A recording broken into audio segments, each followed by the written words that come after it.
It's evident today that corporations raise and spend huge amounts of money on the political campaigns of presidents and congressmen. These corporations also spend huge amounts of money hiring former government officials to lobby Congress to pass laws that mainly benefit their interests. If so, have we allowed entities other than people to monopolize government? The Founding Fathers were very concerned about the use of political power to benefit special interest groups, what they call factions. Small segments of society that had their own selfish concerns that didn't relate to the benefit of others. So they wanted as much as possible to restrain the ability of the general government to engage in that kind of behavior. The system that we have today of interventionism serves the interests of the lobbyists, and they represent the international corporations because they have influence. And they say what we need is lobbying reform to keep the lobbyists from lobbying. That is not the answer, because lobbying is just petitioning the government. We have a right to do that. What we have to do, there's two answers to that. One, if you had the right people in Washington, the right members of Congress who would not yield to the temptation of being influenced by money, the whole program would cease. They wouldn't have any more influence. But that doesn't seem to happen. The real solution is getting the government out of the business of being able to pass out favors, so there's no incentive for the businessman to come and lobby the member of Congress. Have we allowed corporate power to influence the creation of laws that fail to benefit the people? Are we allowing corporations to reconfigure the laws of this nation to suit their purposes at the expense of real people? Do you feel special interests have hijacked Congress? I don't. No, I think they've got a valuable part to play because they are experts in their area and they can provide some good guidance for the congressmen who aren't specialists in these areas. Lawyers will argue that indeed corporations are people. They will argue that they are even good corporate citizens. But is a corporation really a citizen? Or for that matter, even a person? And what about a multinational corporation? Is that even a citizen of the United States? There's no doubt in my mind that the political apparatus of the United States government is much more beholden to the powerful lobbying interests, the companies that can write those big fat checks, campaign contributions and that sort of thing. You can see it every day. The politicians will give speeches, very good speeches in some cases, saying all the things that the voters want to hear. But then when it comes time to vote on an issue, they quite often will go directly opposite to what they said, and they will vote in favor of the positions that the corporations want and the lobbyists want. Did the Founding Fathers write the Constitution for real flesh and blood people or for corporations, artificial entities that are creations of the state? If one suspects the Constitution was written with real people in mind, then is it fair to those real people that artificial people get to write and influence the passage of all manner of laws, and expect these laws to be binding upon those same real flesh and blood people? Public officials have become less concerned with what people want or with what the common American thinks. What's the solution? Well, what kind of a government is this? It's self-government. Right? Self-government is not a spectator sport. If people don't participate in it, either running for office themselves or becoming involved with political campaigns or becoming involved with public education on issues, well, then you're going to leave by default control in the hands of the small number of people who do those things. And the smaller that group becomes, and the more they see that the general population is really disinterested or even impotent in political affairs, the more they will tend to think, well, we can run things our own way. We don't have to remain in touch with the people because they don't count.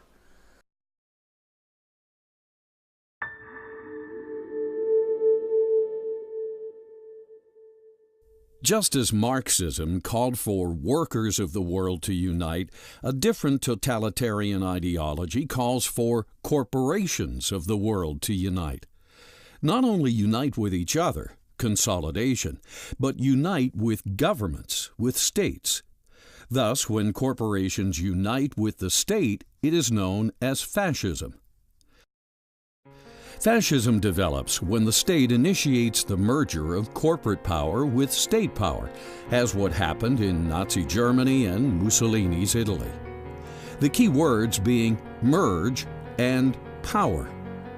Fascism is thus not a merger of the state and corporations per se. It's a merger of their power. Secondly, it's the merged power that governs, not either the state or the corporations per se. Today, however, with multinational corporations growing into entities, some larger than states, we have emerging a totally unprecedented form of fascism, what could be called corporate fascism. Have you ever heard of corporate fascism? If so, what is it? I'm not familiar with that term specifically. I could take a guess at it, where I assume that it reflects on the amount of money that's available for large corporations to support lobbying and have an influence on what laws are passed and not passed. Under corporate fascism, corporations are so huge that they have the financial ability to initiate powerful lobbying influences over governments, even the Congress and presidency of the United States. Thus, even though such multinationals and the U.S. states are able to remain distinct, again, it's their merged power that increasingly supersedes the will of we the people. Have you ever heard of corporate fascism? If so, what is it?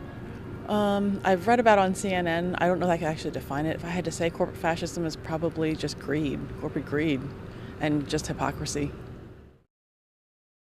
One of the earliest examples of corporate fascism can be found in the current U.S. banking system. This system, known as the Federal Reserve System, or Fed, is a quasi-private, government-sanctioned banking cartel, little different from OPEC or any other cartel.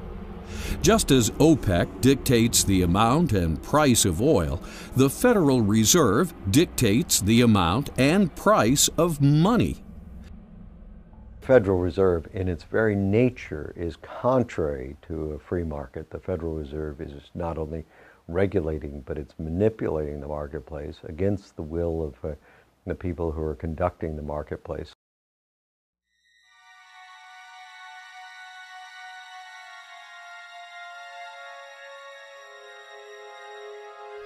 By setting interest rates and determining the amount of money in circulation, this cartel presents the illusion of working for the general welfare, but in reality, it always acts in the best interests of not only itself, but its prime lenders and borrowers, the U.S. government, the major New York banks, and the multinational corporations. With this unlimited balance sheet, the Fed can effectively create as much money as it wants to satisfy Congress's wayward spending habits. This money, known as legal tender, is money not backed by gold, but created by mere government fiat, and now mandated as payment for all debts, public and private. Known as fiat currency, this so-called money is regulated not by the free market, but by a Federal Reserve Open Market Committee that deliberates in secrecy.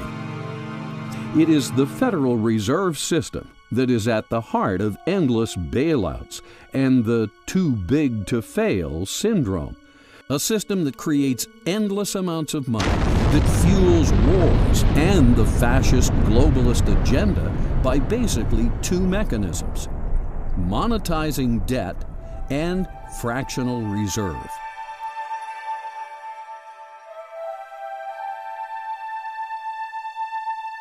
Today, the U.S. currency is backed by nothing but debt in the form of U.S. bonds. This is known as monetizing debt, the act of converting debt into money. Debt causes inflation because the Federal Reserve System facilitates the conversion of government bonds, government IOUs, into Federal Reserve notes, what we use as a currency. When this is done, the money supply is inflated. When the money supply is inflated, it becomes watered down or diluted. Just like stock, when a corporation authorizes and issues more stock, existing shareholders are diluted. When money is diluted, it has less purchasing power. When it has less purchasing power, prices rise because it takes more Federal Reserve notes to purchase a given product. When prices rise, it has the effect of a tax. Inflation is therefore a hidden tax. If you can delay the payment and hide the payment, that is, borrow money or print money, those who really pay the price are hard to find. They're usually the poor people in the middle class. So it's a very specific plan to have a central bank to destroy money. It's been done for thousands of years. They used to dilute the metals or clip the coins, or even in the old days they tried printing money. Today we do it with a computer. Thus, corporate fascism uses debt, which generates the hidden tax of inflation, to fund its operations and expansion. As far as fractional reserve banking is concerned, that's a problem of fraud. That is, fractional reserve banking is where the bank generates more paper currency than it has, say, gold and silver reserves on a specie standard.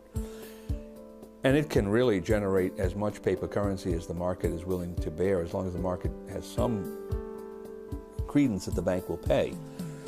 And what tends to happen is that the banks overexpand. They play too many of those cards, and at a certain stage the market says, no, there's too much money out here in terms of real resources, and you get what's called a bank run. People come back to the banks and will make good on these promises. The banks can't do it. You have recession, depression, what have you, the whole credit structure drops. Now, if that kind of a system were fully disclosed and everyone knew how it was working, my anticipation is that there would be very few fractional reserve banks. The framers of the Constitution were quite aware of the liabilities of bills of credit and fractional reserve banking. And this is why Article 1 states, "No state shall make anything but gold and silver a tender in the payment of debts." And, quote, "No state shall emit bills of credit." The Federal Reserve System should be abolished. It was not authorized in the Constitution, therefore we shouldn't have it. But I take a sort of a moderate approach to doing it because there's a lot of people who depend on the system today, and I wouldn't close it down in one day, but I would legalize competition, allow gold and silver to circulate as money, take taxes off gold and silver so you didn't have to pay sales taxes or capital gains taxes, and let the people transition over to gold and silver. Since 1976, we weren't even allowed to own gold. And then later on, we got the American Gold Eagle. So we're moving in that direction. But we need to go a little bit further to legalize contracts in gold. The real culprit is the ability of the Fed to monetize debt. Members of Congress spend money for war and welfare. They can't borrow enough and they can't tax enough, so they literally create treasury bills out of thin air, and then the Federal Reserve creates money out of thin air and buys the treasury bills, and that has to eventually destroy the value of the dollar. If we were to abolish the Federal Reserve System tomorrow and get the banks out of it completely, turn the entire function as it now operates over to the Treasury, nothing would change. The same people would still dominate the system from behind the scenes.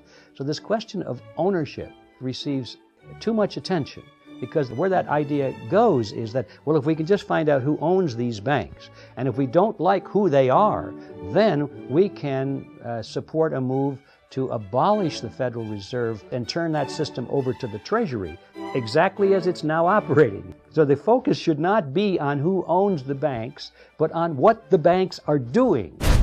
If the public better understood how fiat money can be abused by Congress, it would impeach almost every member and abolish the Federal Reserve Central Bank, as it has done twice in the nation's history.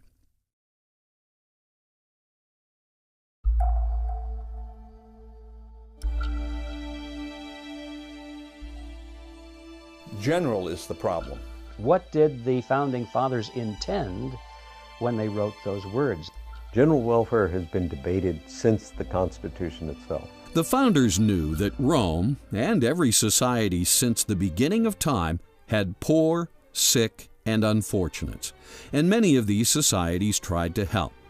For instance, in 1597, England had the Elizabethan Poor Laws enacted to provide what were known as the 7 corporeal works of mercy. These works were to feed the hungry, give drink to the thirsty, welcome the stranger, clothe the naked, attend the sick, visit the prisoner, and bury the dead. But is this how you really promote the general welfare, the founders asked? What would happen if you created a society that could actually rise above problems? A society where the government gently facilitated a free and prosperous citizenry, a citizenry so successful there were no hungry, there were no sick or poor, there were no criminals. The Constitution gives Congress the power and the responsibility to provide for the general welfare of the nation. So important is the idea of general welfare. This is the only term that is stated twice in the Constitution, once in the preamble and again in Article 1.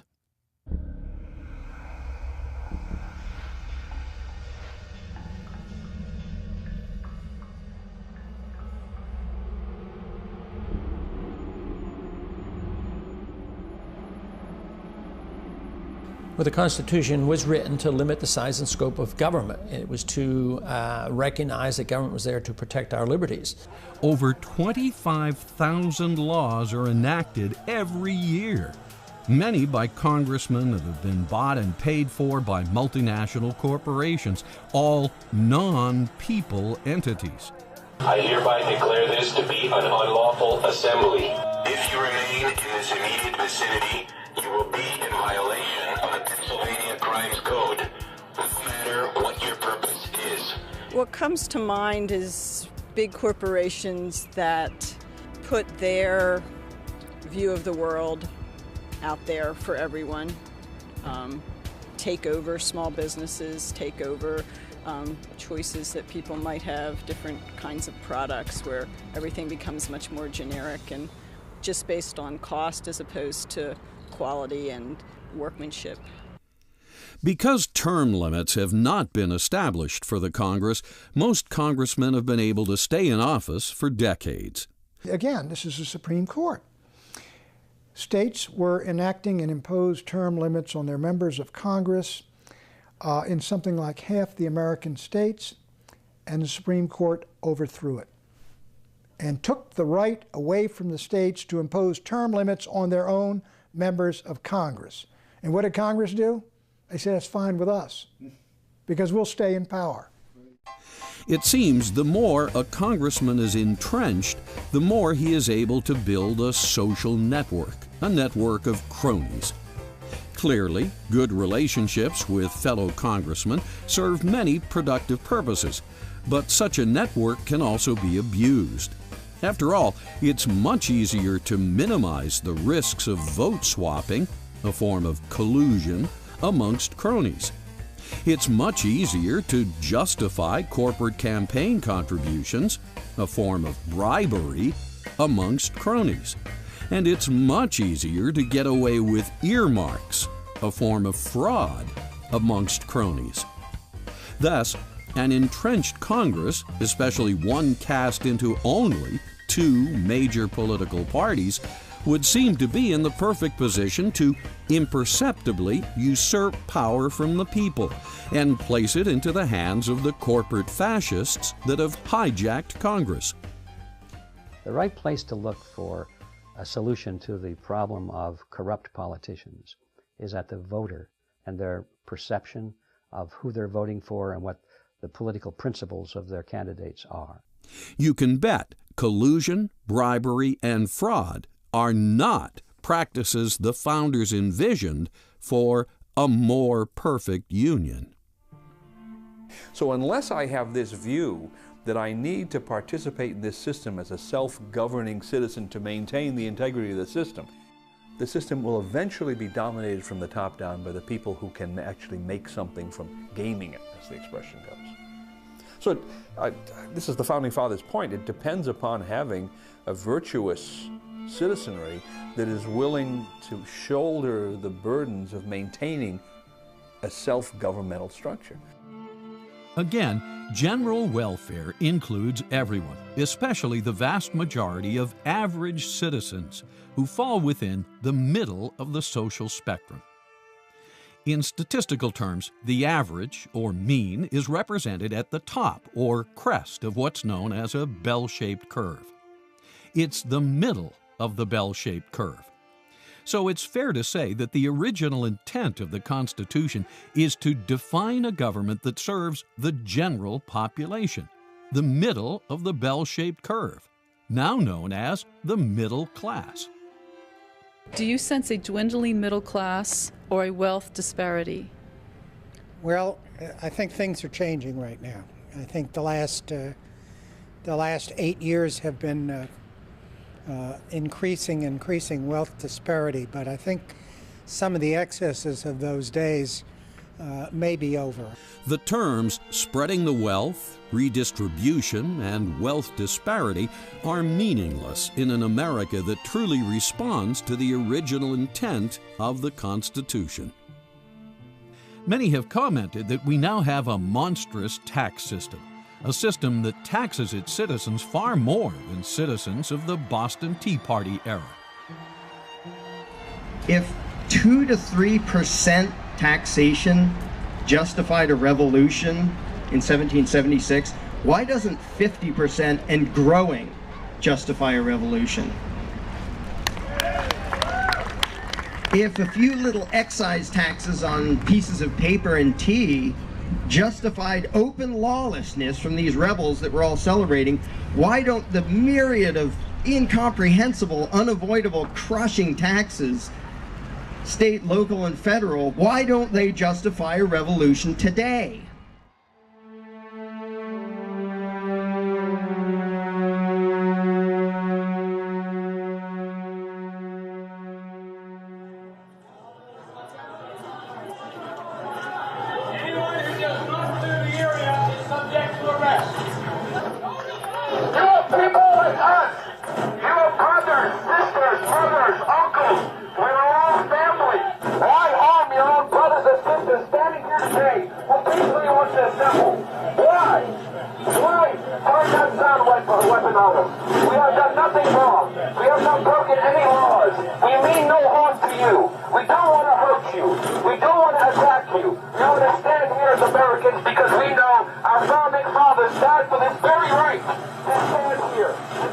We are the policemen of the world.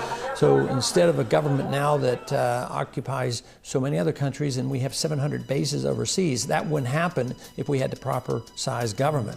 Understand the orders you are taking right now are unconstitutional. Understand right now what you guys are doing here today will play effect throughout history. The Germans, listen to their orders. The Germans violated their civil rights, God-given rights in Nazi Germany in the 30s by simply listening to unconstitutional orders and not questioning authority. We are here because we mean no harm to you. We are tired of these private Federal Reserve bankers who are running this country and destroying this country from the inside. The tyranny that they committed against you.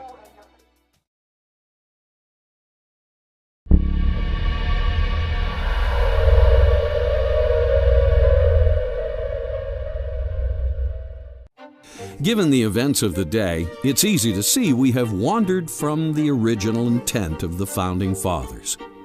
As a result, it seems our wayfaring government has converted us from a modest republic into a global empire. As a consequence, the empire requires vast sums to operate at home and abroad. The trouble is every empire, whether you're talking about Rome or the Soviet Union, it's all based on the enslavement of humanity. And however well structured it is and however powerful it seems at any given time, that will only last so long. And I think people are starting to catch glimpses of the fact that that's true about the United States, too. And everybody said, oh, it'll be around forever. It won't, because basically the tyrants who run the show and have been playing the game played it too far, as they always do, and will be collapsing their own game. It's nice that it always goes that way, that eventually every empire collapses and gives humanity basically another chance to try freedom. Sums spent abroad satisfy the corporate fascist agenda of the multinationals.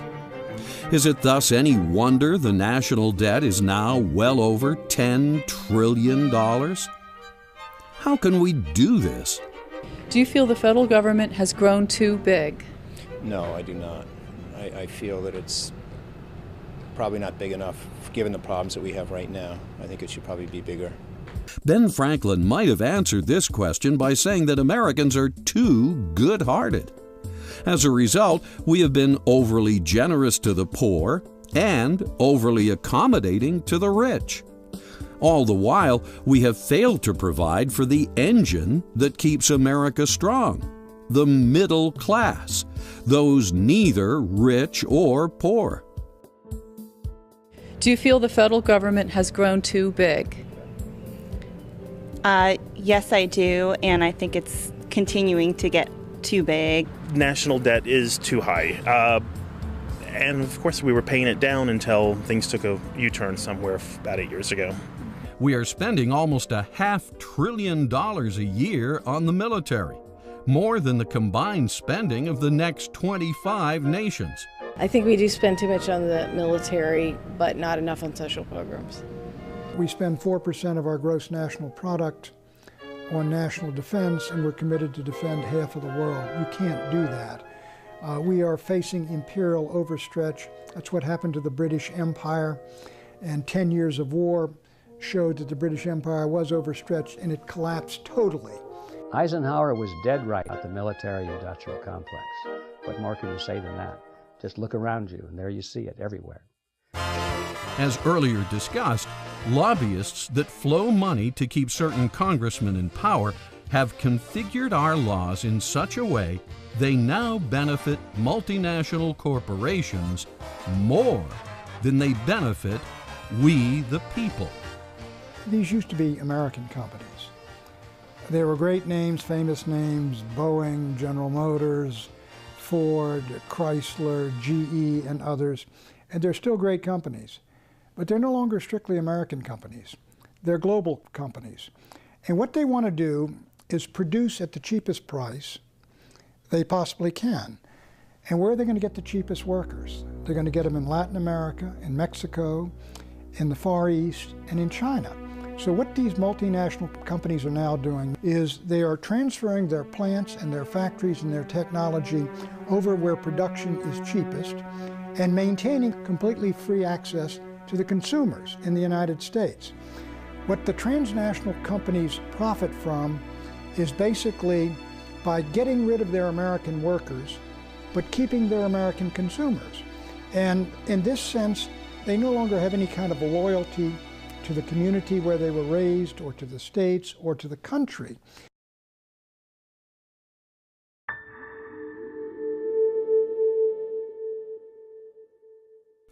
At our peril, we ignore the advice given to us by Jefferson and Washington when they warned us about getting involved in entangling relations around the world.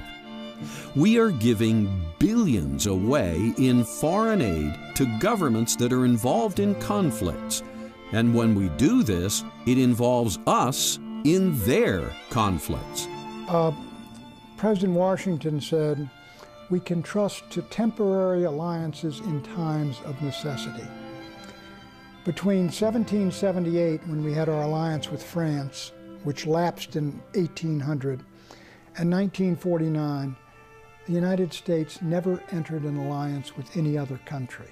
Then we established NATO as a defensive alliance against the Soviet Empire, and we drew a red line across Germany. That was a temporary necessity in the Cold War. When the Cold War ended, the United States should have reviewed all of its treaty commitments to Japan and Korea and Taiwan and Europe and all over the world, and abrogated or dissolved all the alliances that no longer serve the vital national interest of the United States. The Constitution doesn't give the federal government the right to form any alliances like that, where we give our sovereignty to these sort of supernatural national bodies. You know, now I basically say that there is no point for it. It's basically to expend our interventionism and to protect our empire. Because of the conflicts we have now become entangled in, we have over 800 military bases and outposts stationed in over 130 countries around the world. To maintain this infrastructure, we have to spend almost $500 billion a year. Some say $1 trillion a year when you factor in debt service and long-term medical care for veterans. We are facing imperial overstretch. That's what happened to the British Empire. And 10 years of war showed that the British Empire was overstretched, and it collapsed totally after World War II. The United States should simply shed these commitments to fight all over the world on behalf of nations which have nothing to do with the vital interest of the United States. In an attempt to optimize the world stage for capitalism in the name of spreading democracy, if America doesn't stand up for the cause of freedom, who will, Carl? We have, over the past 50 years, resorted to both overt and covert operations. The Bush Doctrine is open-ended. It is, we cannot be secure unless the world is democratic, and we have a right to interfere in the internal affairs of every country on earth to make them democratic. It is an absurdity. We are undertaking an assignment we cannot fulfill. It is endless. It is a formula for perpetual war, for perpetual peace. It is clear, by failing to follow the original intent of the Constitution, we, the people, have allowed the rogue politicians that now infest Congress, the Supreme Court, and the executive to involve us in endless wars, hence endless debt. We spend endless amounts of money into the military-industrial complex which Eisenhower warned us about. Yet all we seem to get in return is perpetual war. The very wise and wealthy financiers of the world, going way back, even before Rothschild's time, have observed that the world was a pretty rotten place to live in. That nations were always fighting over something or other. Somebody was always trying to conquer somebody else, and wars were universal.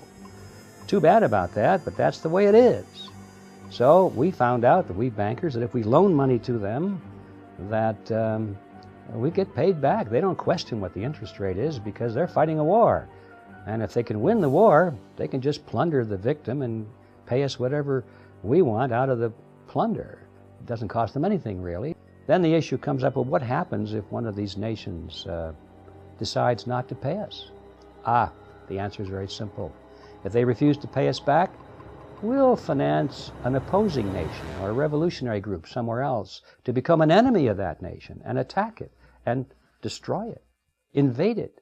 We'll create another war, in other words, in order to get our money back. We'll finance this side to attack that side. And so by financing all sides in a war and keeping the world divided up into warring factions so that no one unit is particularly stronger than the other, the banks can continue to finance all sides of wars forever and always collect their interest because they have the ability of putting one nation against another nation to collect their debts. The military and banking beasts we have allowed to flourish and prosper are eating up money we could be placing towards rejuvenating the school system, the healthcare system, maintaining bridges, roads, and levees, developing fusion, solar, and ethanol energy technologies, allowing savings and capital formation to reduce the cost of products, and providing better-paying jobs for the middle class. Many of our actions and foreign policies have been beneficial and delivered in a good American spirit. However, we have also allowed our government to do some nasty and selfish things, as John Baker explains in his article, Blowback: The Cost and Consequences of American Foreign Policy.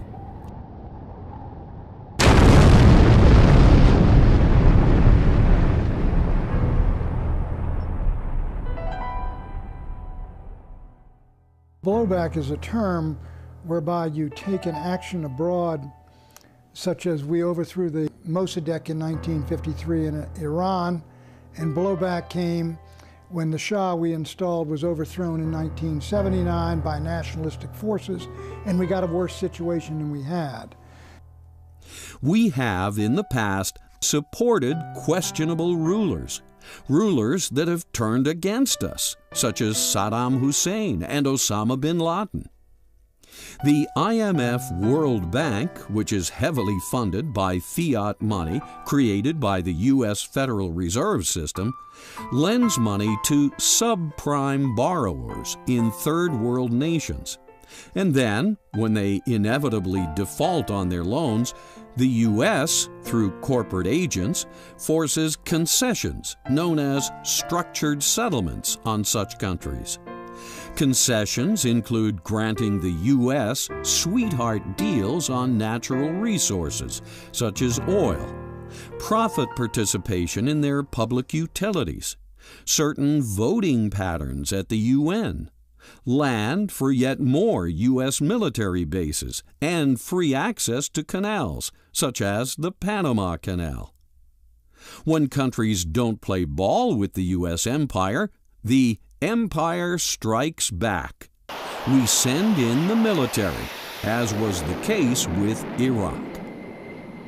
I do believe that Iraq is the greatest strategic blunder, certainly in my lifetime, because we attacked and invaded a country that did not threaten us, did not want war with us, and did not have the weapons of mass destruction we said it had.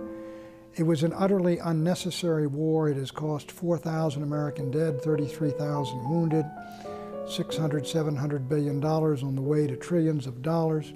It has antagonized and alienated the entire Arab and Islamic world. I think it has helped to break the Bush presidency, and I can't think of any gain worthwhile that we have gotten as a consequence of this war.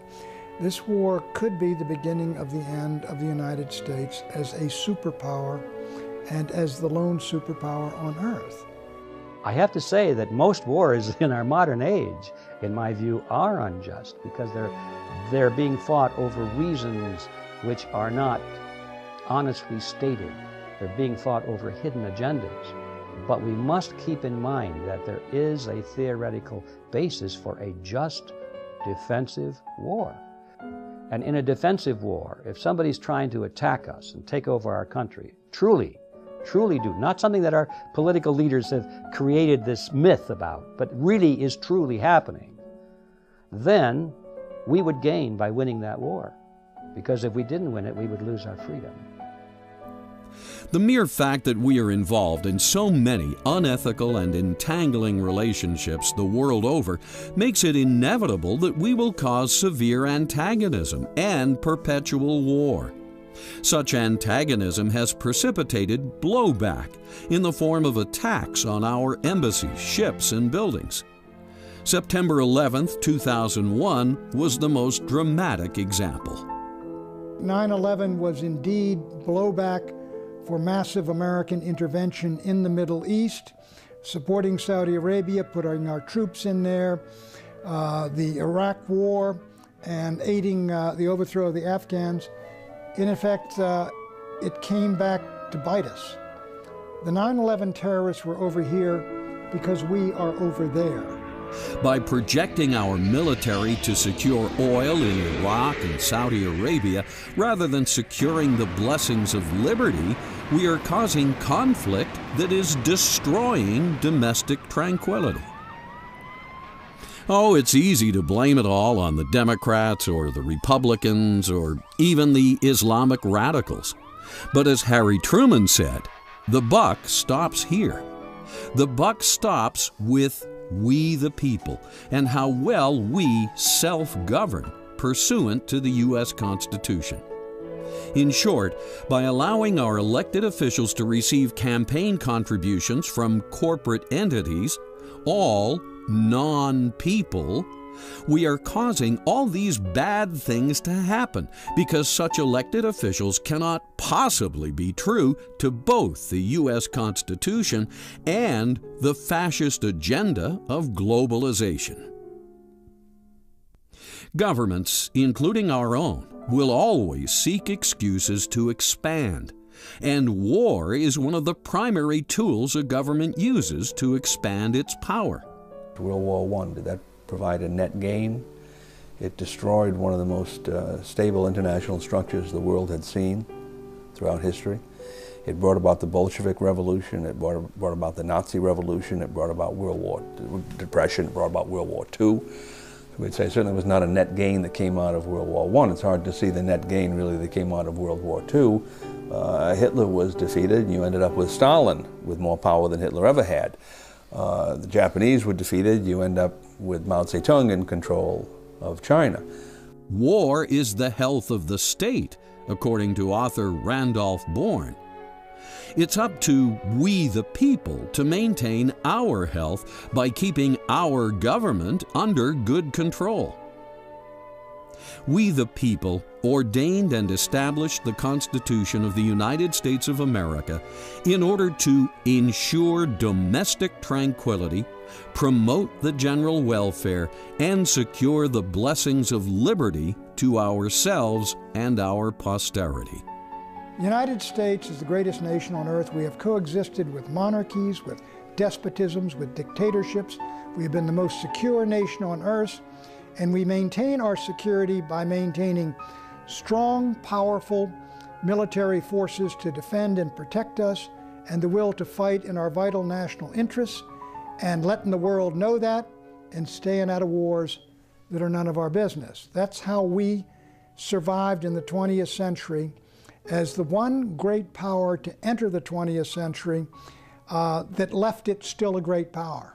What happened to the British Empire, the French Empire, the Russian Empire, the Ottoman Empire, the Hohenzollern Empire, all the rest of them, the Japanese Empire, all smashed, all destroyed, because they were overextended and they got into wars that carried them too far and were none of their business. That is where we're headed right now with these wars in Iraq and Afghanistan and plotting war on Iran and all the rest. It is not essential to our vital security, and we ought not to be doing it. The only way this can be done is for we the people to read and understand the U.S. Constitution, as well as the underlying philosophy behind it, and insist that the people we vote into office apply it to the letter, not just give it lip service. Anyone who doesn't believe this has no right to call themselves an American citizen or a representative of we the people.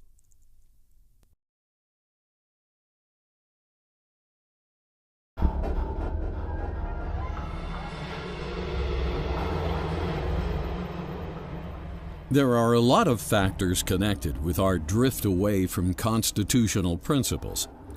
Among these, the most debilitating is our banking system, the Federal Reserve.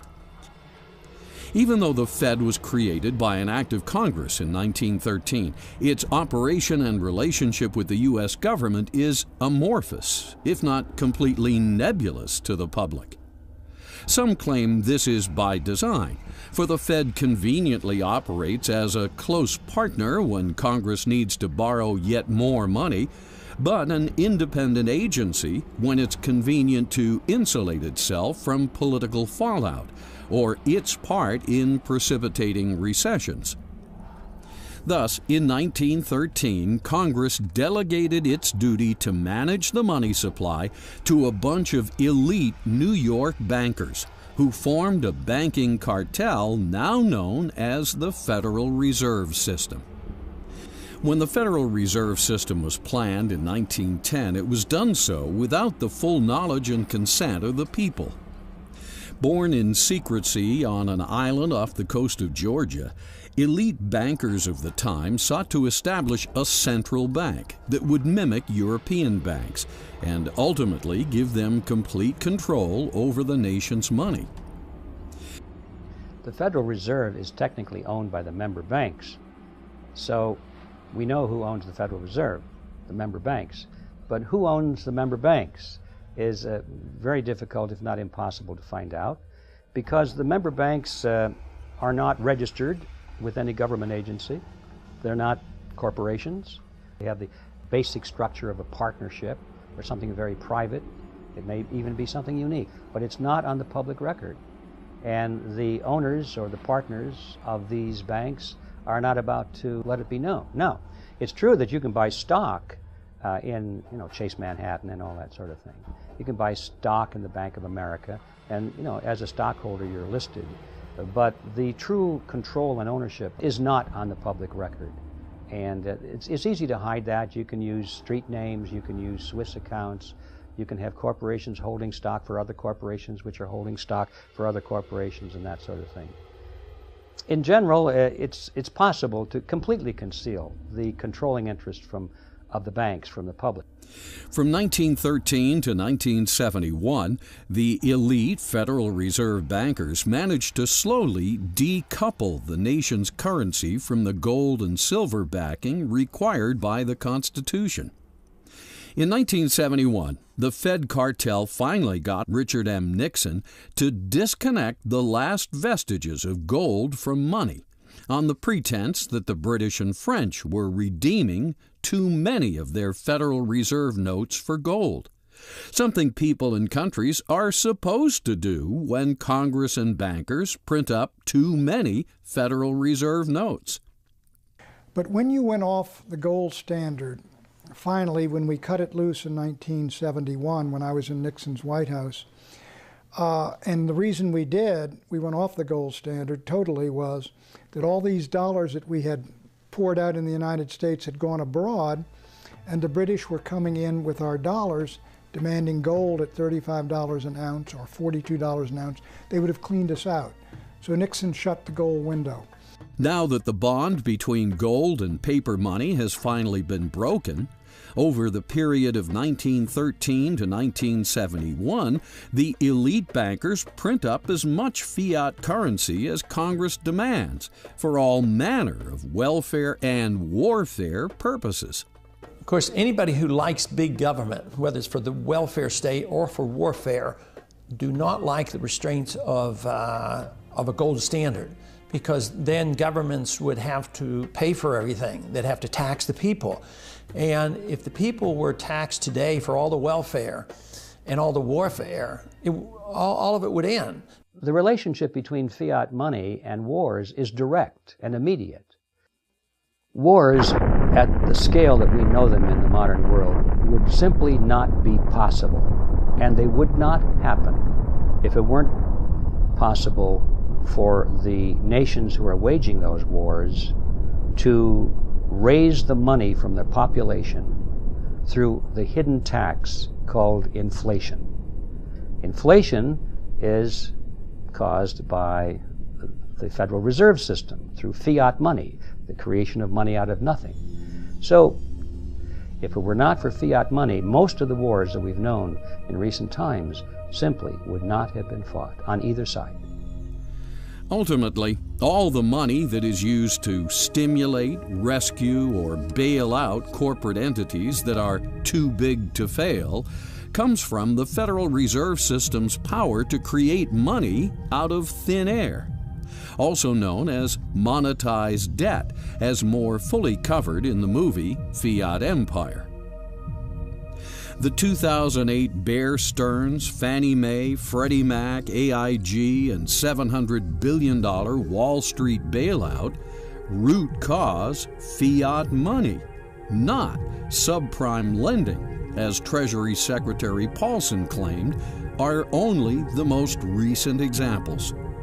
Other bailouts in past decades have been Penn Central Railroad, 1970, Lockheed, 1970, New York City, 1975, Chrysler, 1978, Commonwealth Bank, 1972, First Pennsylvania Bank, 1979, Chicago Continental Bank, 1982, and the entire U.S. savings and loan system in the 1980s. The Federal Reserve System makes all this moral hazard possible. Even though the original intent of the founders was for Congress to be the most prominent branch of our government, today's congressmen are shirking this responsibility. They do this by improper delegation of their duties and responsibilities to outside agencies, committees, other branches of government, and even private entities. Why? So they can avoid blame for such things as bailouts and wars and stay in office as long as possible. To the degree they can get the courts or the president to decide on the tough issues, they can avoid making unpopular choices that could get them voted out. Money is the primary touchy issue because money represents the energy of the citizens.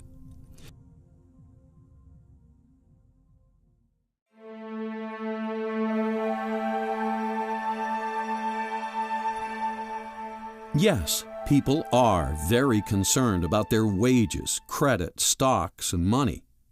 Given this, what could be more relevant than Article 1, Section 8, which states, Congress shall have power to coin money and regulate its value. Section 10 then goes on to say that no state shall emit bills of credit or make anything but gold and silver coin a tender in payment of debts. The meaning is clear. Gold and silver, when coined, are the only things that are money. Regulate its value? What does this mean? It means Congress is charged with the responsibility to run a quality control check on all weights and measures which allow money to be counted, thus valued. How can you ethically value money unless you can ethically count it? That said, most people don't realize that a dollar is a unit of weight, like a pound or an ounce or a ton. In the U.S., a dollar is the unit of weight of pure precious metal in coin form. Thus, $1 of silver weighs 0.77 troy ounces. In the early 1900s, $1 of gold weighed 0.048 troy ounces. Given the real definition of the word dollar, it's easy to see what the Constitution is talking about when it charges Congress with the responsibility of maintaining the value of a dollar in terms of honest weights and measures. But today, people, and even Congress, misinterpret the original intent of Article 1 in other ways. They think it's Congress's job to maintain the value of the dollar by adjusting interest rates or adjusting the money supply, what's known as an elastic currency. An elastic currency is blatantly illegal per Article 1. Congress has no authority to allow the Federal Reserve Open Market Committee to adjust interest rates. Only the free market has the authority to adjust interest rates through the billions of individual transactions made by hundreds of millions of citizens. Thus, the cost of money, the interest rate, should be valued by the free market, not the Federal Reserve System. The gold standard, in my judgment, is the right standard to have. The problem with it is this. There is no gold standard which is going to bind politicians and prevent them from creating dollars. As they create the dollars to pay for wars and other things, then people realize that the dollars aren't that valuable and they come for the gold. And in other words, politicians will inflate the currency regardless of a gold standard. And we have found that gold standards collapse because politicians do things to make it to collapse. But you can't print up gold or silver. Gold and silver take human effort to acquire. Thus, the supply of money can be regulated by the price of gold and silver in the free market. On the other hand, money based on paper with no ties to gold or silver can be endlessly printed up, thus regulated not by the free market, but misregulated by the state. With this kind of money, bills of credit, the government can print up as much money as it wants, thus watering down everyone else's money. We call this loss of purchasing power when it happens, and it has happened plenty. It now takes 100 pennies to buy what only 5 pennies could buy back in 1913, the year the Federal Reserve System was established. Where does Congress get most of its funding?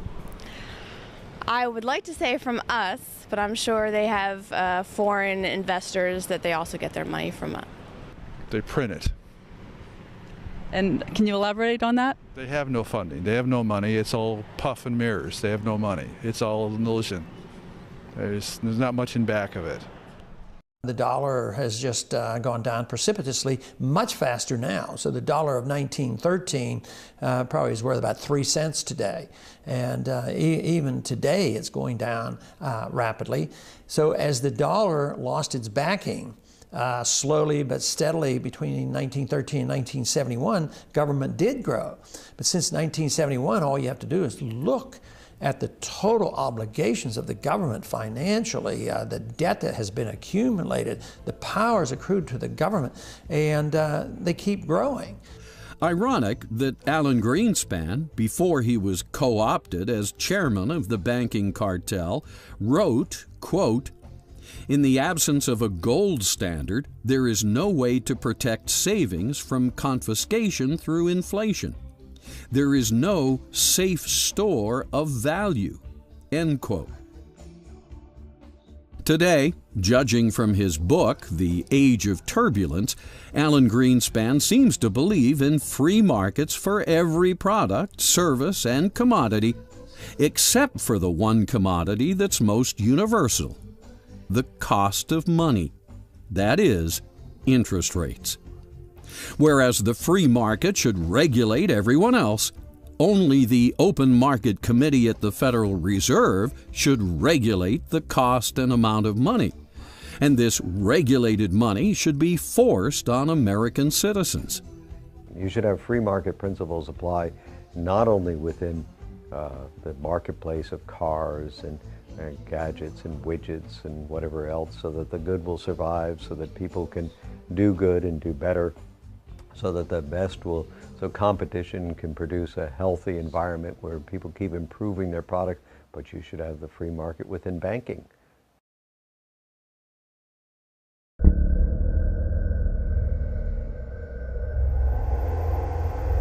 So, how did we go so wrong? Why is America now a post-industrial nation with an export profile similar to a 19th century third world colony? Let's take a look at the greed of multinational corporate fascists have caused we the people to undervalue the very Constitution upon which the American experiment depends. When the Cold War ended with the collapse of Marx's workers' paradise, the Soviet Union, the United States suddenly found itself the only superpower.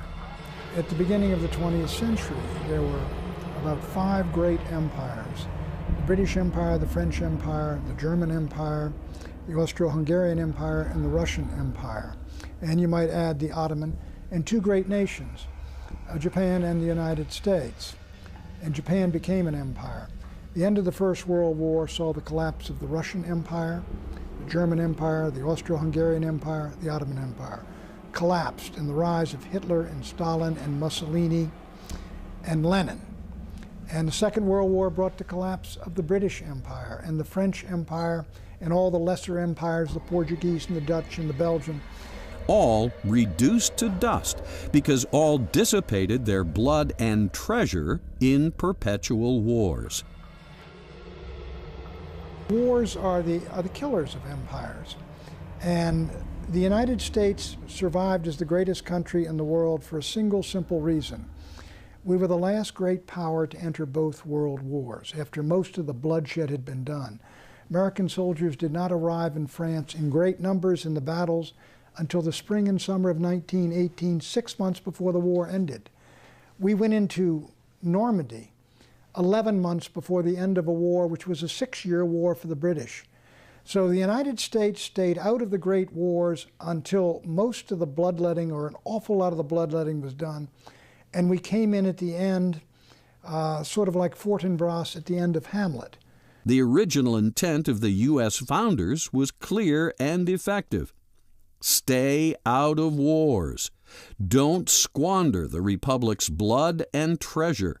Make no permanent alliances. All traditional values. War is tolerated. In fact, war is even applauded in many cases because people are of the impression that it is to the benefit of their nation. People tolerate or applaud war if they think it's a defensive war. If they think that they're defending themselves against a dreaded enemy, you would certainly tolerate a war, you would applaud it. The object is to convince the people of all nations, including those that are doing the attacking, to convince the population that their war is really a war of defense. They have to create in the minds of their people an image of a terrible enemy out there. And the reason they're attacking the enemy is because if they don't, he's going to attack them first. So it's a question of who gets the first shot.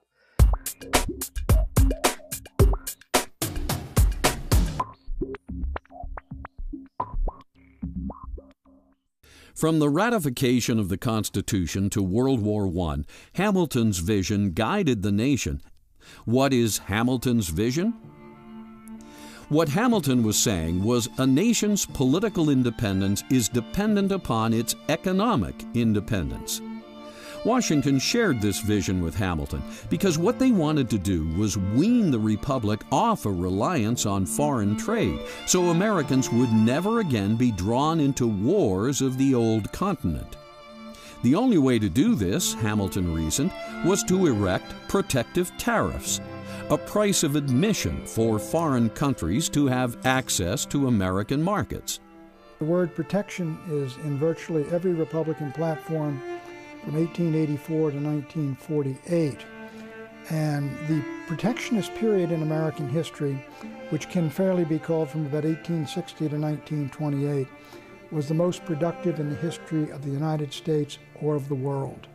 At the end of that period, we manufactured 42% of the world's goods.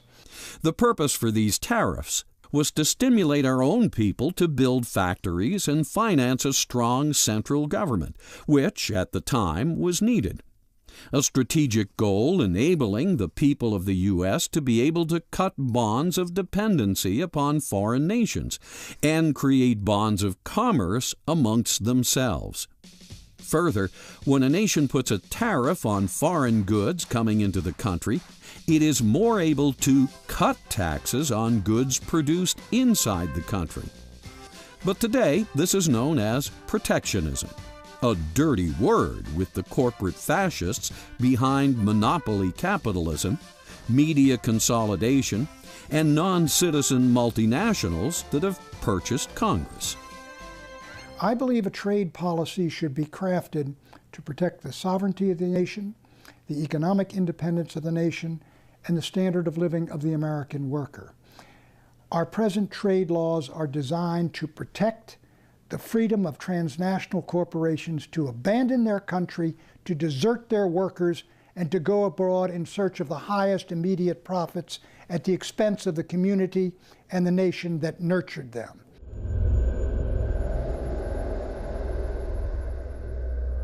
Free trade is supposed to mean simply no tariffs on either imported or exported goods between countries.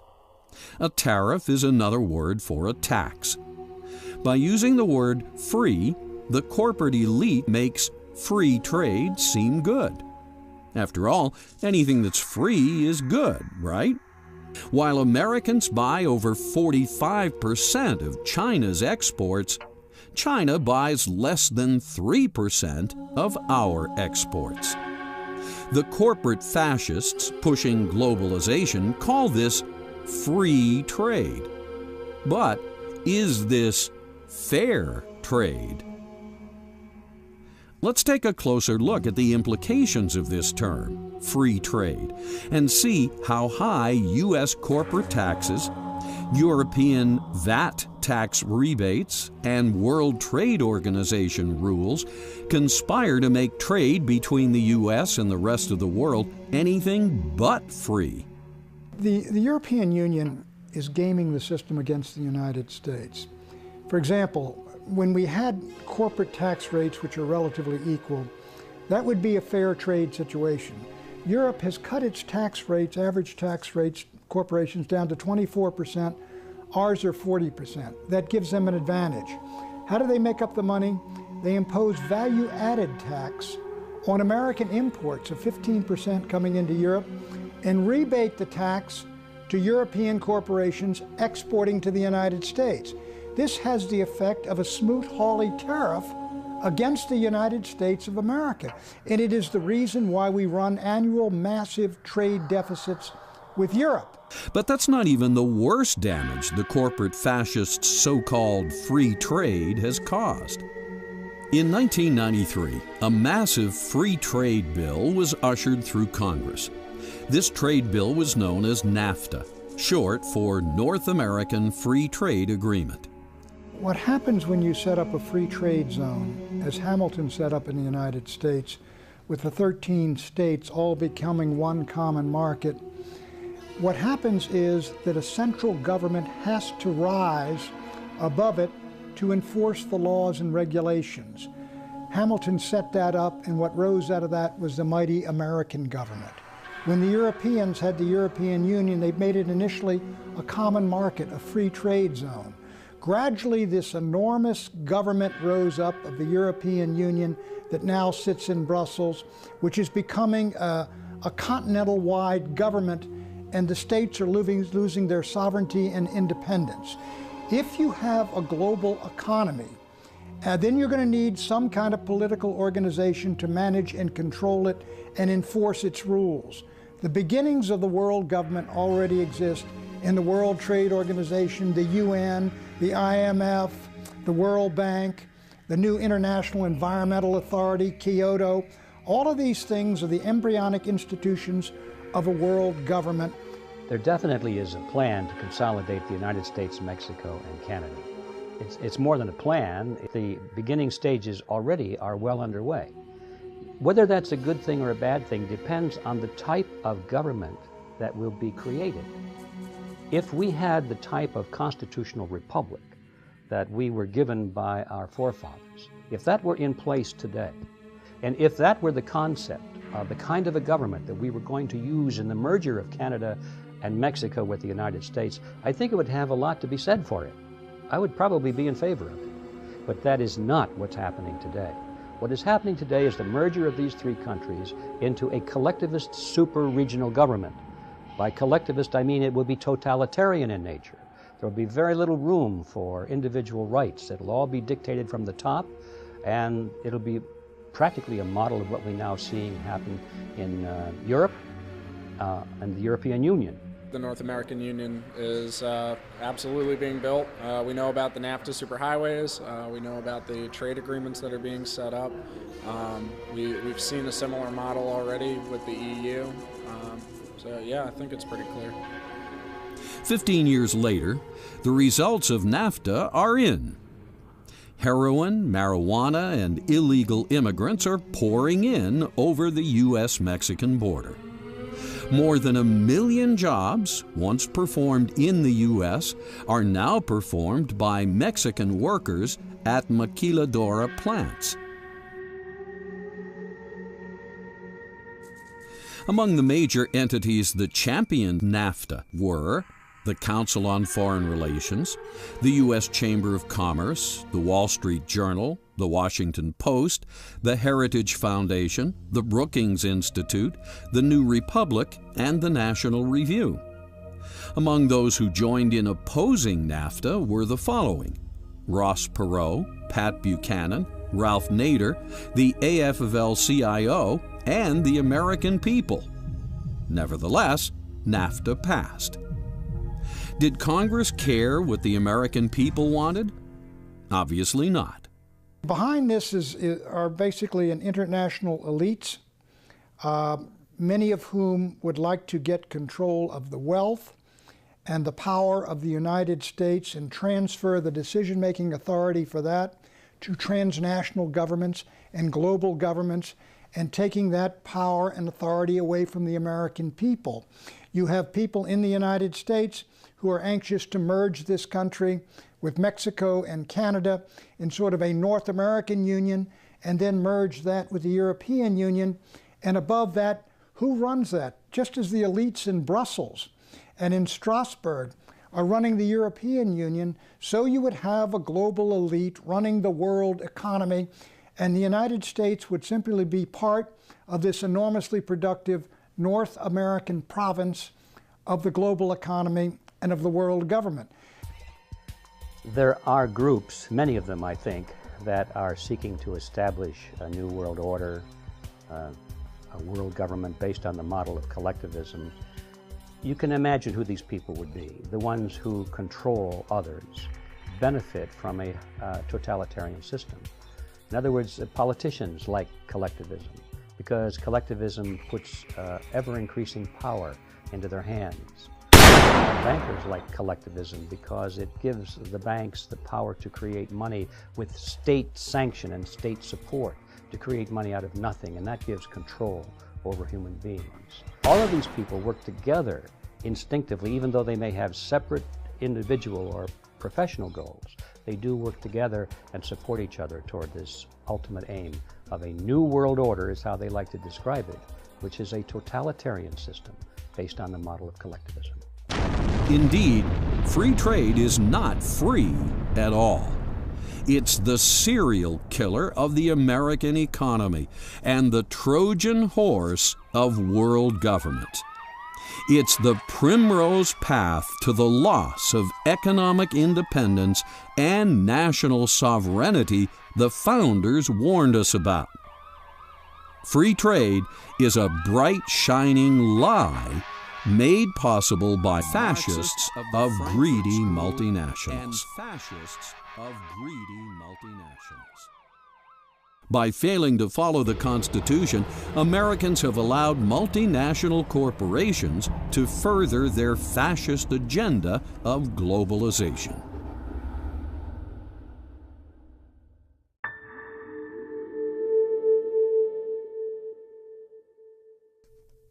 In 1991, the Soviet Union collapsed. Concomitant with this collapse, both China and India saw the wisdom of changing their economic policies before they too suffered a similar fate. 400 million Russians and Eastern Europeans who had been behind the Iron Curtain suddenly joined the global economy. And then when China moved toward capitalism, hundreds of millions of more workers basically went into the global economy to compete. And their competitors are American workers and European workers who were making salaries, say, of $30, $40, $50 an hour in manufacturing.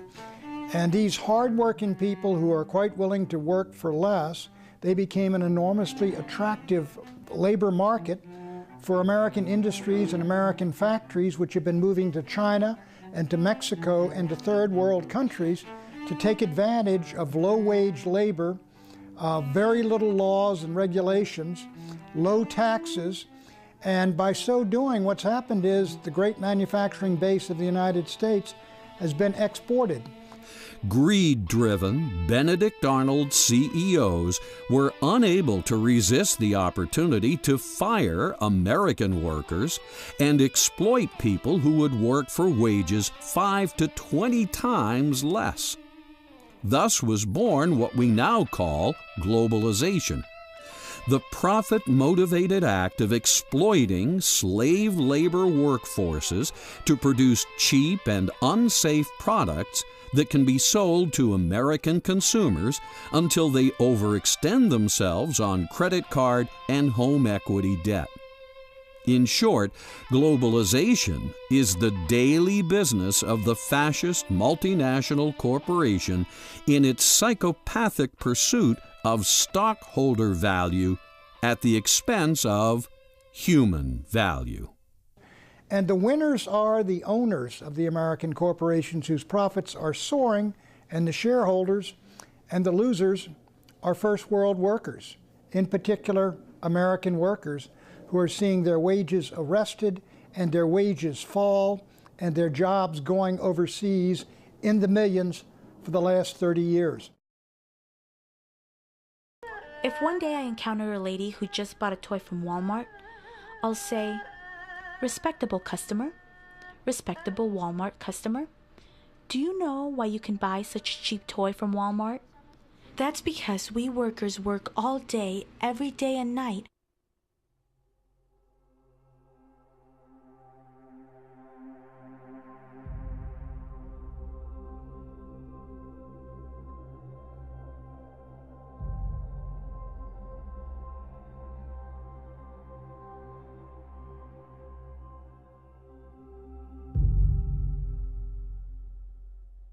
We added 125,000 new jobs around this world this past year. Good job.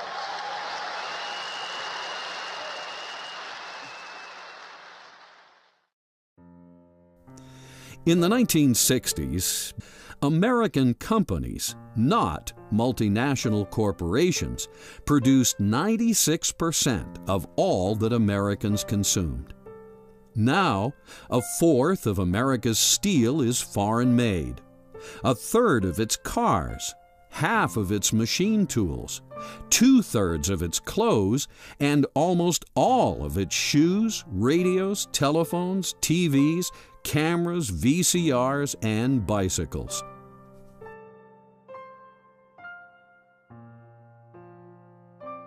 So what these multinational companies are now doing is they are transferring their plants and their factories and their technology over where production is cheapest and maintaining completely free access to the consumers in the United States. What the transnational companies profit from is basically by getting rid of their American workers, but keeping their American consumers. And in this sense, they no longer have any kind of a loyalty to the community where they were raised, or to the states, or to the country. Between NAFTA and the Federal Reserve System, both gifts to the American people from greedy Wall Street financial institutions and their fascist multinational corporate clients, the U.S. has seen its dollar lose over 95% of its purchasing power, seen its economic and energy independence squandered, seen its major homegrown industries decimated, seen its working men and women forced to submit to employment as debt slaves, seen its middle class placed into Darwinian competition with foreign workers making slave wages at gunpoint. And now it's seen a $700 billion taxpayer bailout of Wall Street banks and financial entities. In one generation, the house that Hamilton built has collapsed. Corporate fascists have been able to hollow out the U.S. manufacturing base and exploit the U.S. market. There have been forces working in this direction for centuries, and they are coming to realize this ideal of theirs. But quite frankly, loyalty to globalism is thus treason to the American Republic. The Council on Foreign Relations, Trilateral Commission, they've been talking about a world government for a long time. They've testified in Congress that they're trying to build a world government. So yeah, absolutely. I mean, it's pretty laid out on the table. That's what's being done.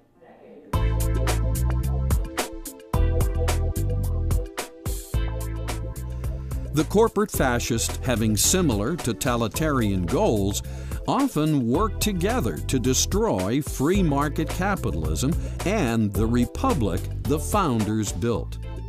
And this is the idea. Get the public focused on the left-right cockfight so they fail to realize that both the Democrats and the Republicans are serving other masters. This guy's hate stems from influence that you find on the left, not on the right.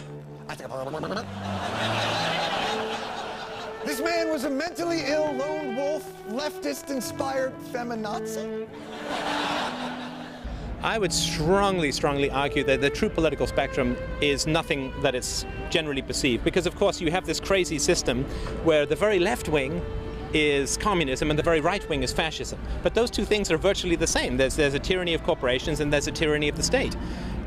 On the Republican side, you have those who want to restrict your social freedoms, like drugs and gay marriage or whatever, and they promise you economic freedoms. But when they get into power, all they do is they restrict your political freedoms, your social freedoms, without enhancing your economic freedoms. On the Democrat side, they say, well, maybe we'll legalize marijuana, we're for gay marriage and stuff, so they're more for your social freedoms, but they're going to tax you to the hilt in order to pay for their various programs. When they get into power, what they do is they don't give you more social freedoms, they don't legalize marijuana or whatever. What they do is restrict your economic freedoms even more. So you have the seesaw, each group promising you one aspect of freedom, each group taking away your freedoms on the other side. Another fallacy that Americans have is that we have this dichotomy in the United States with the Republicans versus the Democrats. That's not a dichotomy. The Democrats want to control us in one way, the Republicans want to control us in another way, but they both want control. People have used this false dichotomy between, let's say, fascism and communism, corporate socialism and monopoly capitalism, have used these false dichotomies to undermine the truth. At one extreme is totalitarianism. The ultimate form of totalitarianism was communist dictatorship of the proletariat, where Stalin ruled a state that was basically a slave state. Very close to that, though, was the fascist totalitarianism of Hitler. At the other extreme is not more dictatorship. You can't have dictatorships on both extremes, because if dictatorship on both extremes, you have no freedom. The freedom has to be at one extreme, and it goes from freedom to a lack of freedom. Dictatorship is at one end of the scale, and freedom is at the other end of the scale.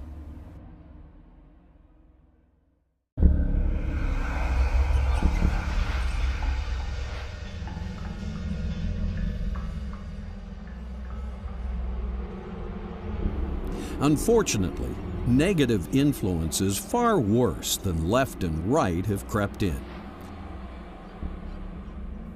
The Federal Reserve, set up by banking architect Paul Warburg, is a European-style central bank, complete with all the inherent problems of the old world. Banking principles diametrically opposed by the founders. Alien concepts, such as backing money by debt instead of gold, lending out more money than you have in the vault, printing up money so banks can stimulate the very economy they just crashed. All this so bankers can charge more for interest and snap up real estate assets with straw buyers in recession markets. Thanks to the Fed, Congress can bypass the public's representatives and wage war with money that has been literally created out of thin air. Are any of these American ways? Did the founders set up the Constitution so John Maynard Keynes, an economist indoctrinated in the environment of our former enemy, should stamp their war-torn European philosophies into the very soul of our nation? Something isn't right here. In Keynesian economics, they endorse the Federal Reserve System. And to print money out of thin air is really fraud, because they're stealing from people, stealing the value from some people. So they're completely different. But Keynesianism is not socialism, but it leads to socialism. Socialism is where the government controls supply and demand and prices and the whole work.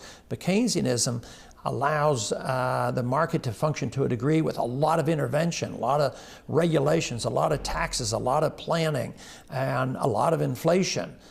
How can the original intent of the founders shine through when our entire economic system and cultural institutions have been perverted by ideologies of a world we worked so desperately to get away from? Starting with World War I, starting with Woodrow Wilson, on down through World War II, down through Vietnam War, now to the war on terrorism. All these wars are always used to frighten the American people into accepting the expansion of government, supposedly to protect us against an evil, terrible enemy.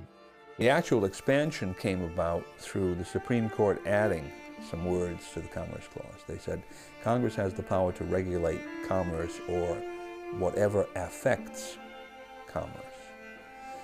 And that's rather a radical departure from the Constitution, because imagine if you added those words to every other provision of the Constitution. Why shouldn't you? If you can add it to one, you can add it to others.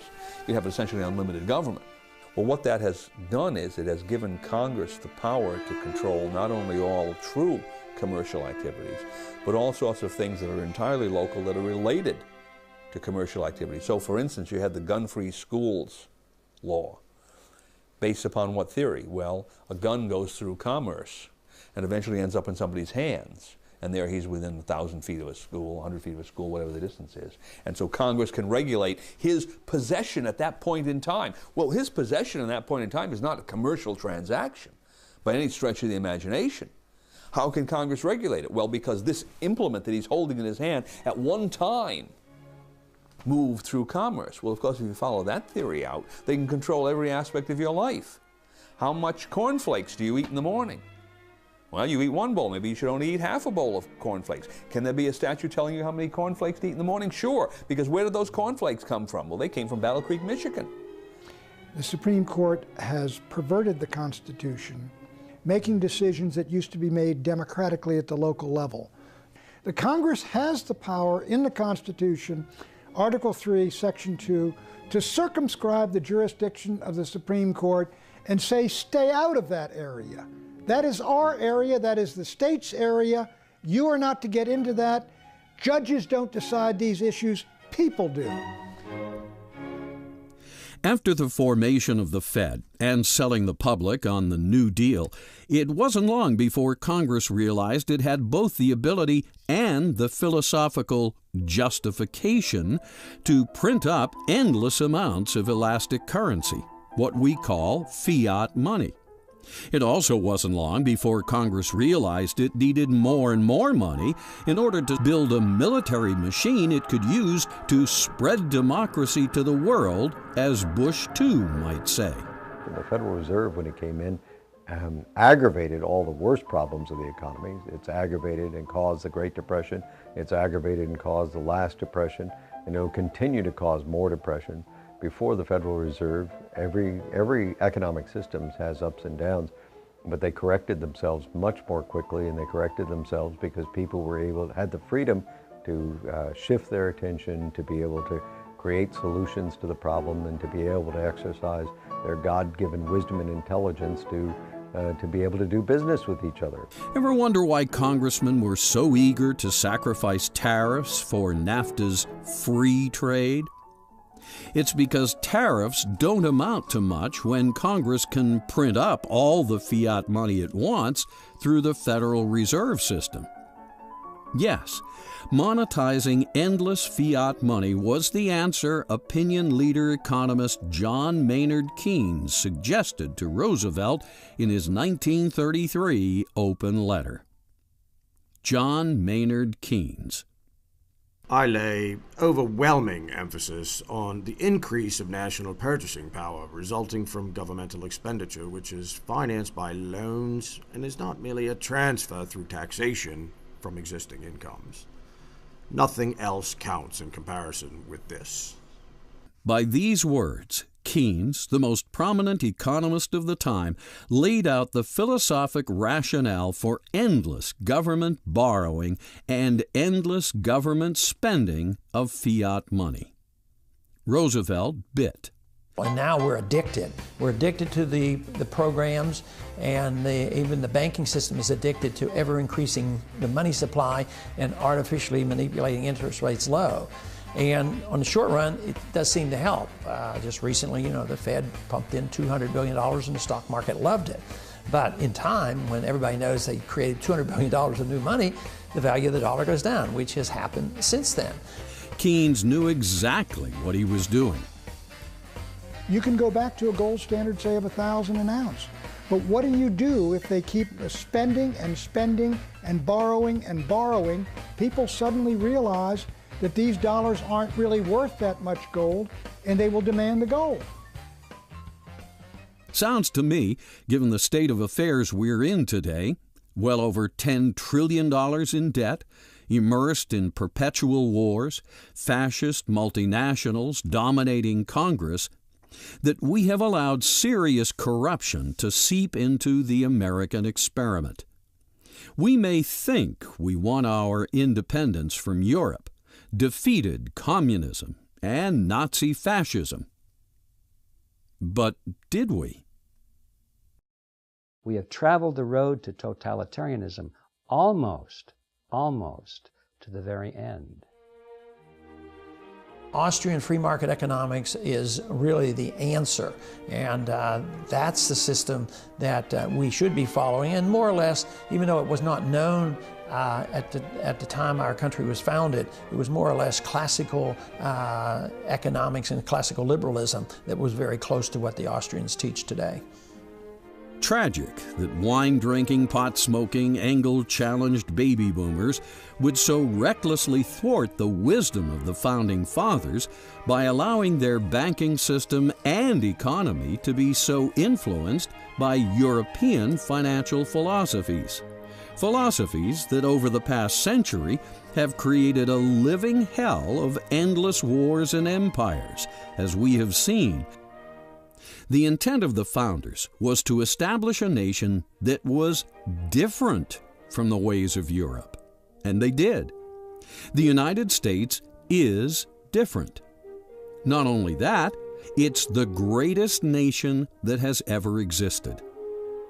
America is not a universal nation or a multicultural nation, as CFR globalists writing in Foreign Affairs would have reality-challenged baby boomers believe. It's a distinct nation, distinct with its own language, laws, history, and cultural background. We are different from the rest of the world. Yes, we even drive on the right side of the road because Europeans drive on the left.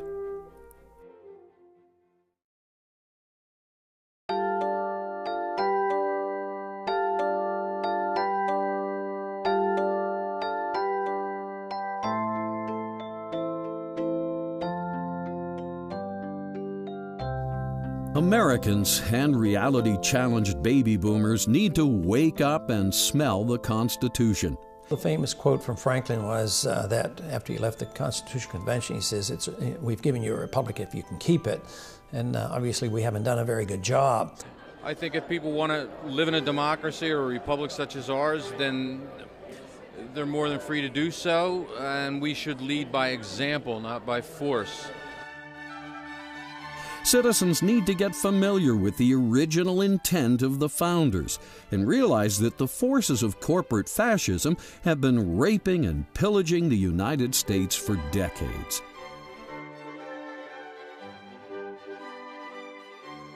But to realize the dream and keep this magnificent republic alive, all Americans need to do is don't patronize the largest Fed member banks and fascist multinational corporations.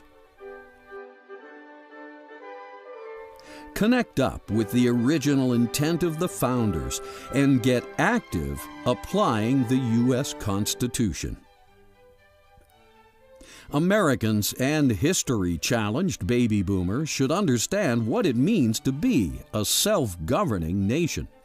They need to understand the Constitution from a philosophical point of view, not just a mechanical point of view. Why were certain things emphasized and others not? Why is a well-regulated militia necessary to the security of a free state? Why is the term general welfare the only term that appears twice? What principles lay behind the Constitution and why? If citizens better understood these things, they would be able to go about their lives with a greater appreciation of the rare opportunity they have been given to live in the American experiment. Instead of pessimism, they would have the realization that America has just begun, that the future will be even more incredible than anyone imagined. Take 3 steps and it will happen. Yes, the corporate fascists that dominate American industry and global commerce will threaten and flail. Yes, there will be a percentage of religious fanatics that attack the United States or hate us because we flourish and prosper. And yes, there will always be secular robots and iconoclasts that hate traditional values. But the founders somehow knew all this, for they had studied thousands of years of history and countless failed civilizations. From these lessons, they built the Constitution of the United States, and this document has succeeded as no other. The blueprint for the longest-standing republic in history is in your hands. Eventually, even the corporate fascists, the Islamic terrorists, and our current special interest-dominated Congress will see the light and become part of the general welfare. In the meantime, don't give liberty-challenged members of society the power to enslave us all, just because a relative few have so little faith in the original intent of the founders and the United States Constitution. The Constitution of the United States represents no threat whatsoever to our form of government.